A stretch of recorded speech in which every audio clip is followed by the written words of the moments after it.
Hey, AP Scholars! I got some more stuff for you. This is a example of a um, typical class, and you can use this as the starting point for your beginning exercises you're going to be doing in Java. Mostly, we have things like the import statements you'll need for doing things like reading user input.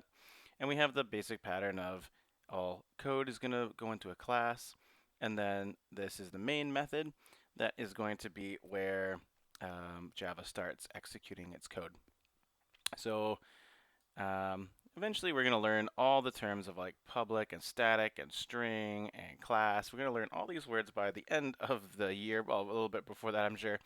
But right now, we're going to take it for granted that these are sort of, the class is sort of your container where your program's going to go, and the main method is where your program starts, and you just going to code your answer in here for now. And that way we can focus on some of the more simple aspects. I hesitate to say the word simple, maybe foundational aspects of programming. Things like variables and if statements and control structures and all those kind of things. So once we get those under our belt, we'll start taking a look at words like static, which don't necessarily may have a lot of meaning until you've learned about object-oriented programming and all that kind of stuff. So let's do it. So for all of our questions, it's basically going to follow this format. We're going to have sort of the top area to declare our variables. And here's a variable for you right here. I'm just setting up the scanner for you.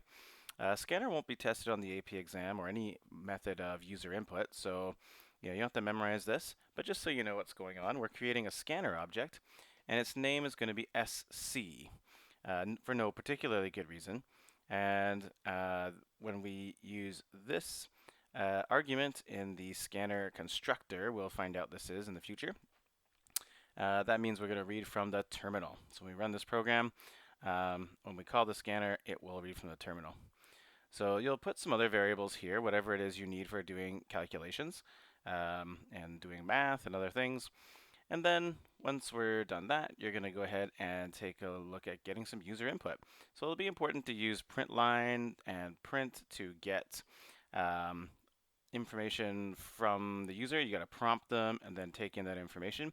To take in information, I've given you four method calls that you can use for getting different kinds of data for doubles, ints, booleans, and strings. So use the appropriate one, and probably next double is going to do most of the work for you for these assignments for now.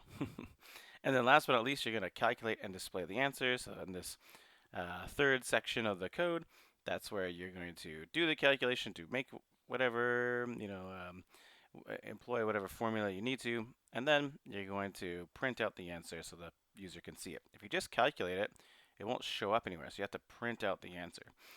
So store that answer in a variable and then print the variable. Okay, so that's your basic pattern for these questions.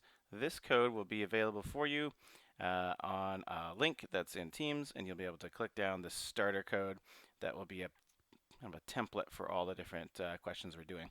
Okay, thanks everybody.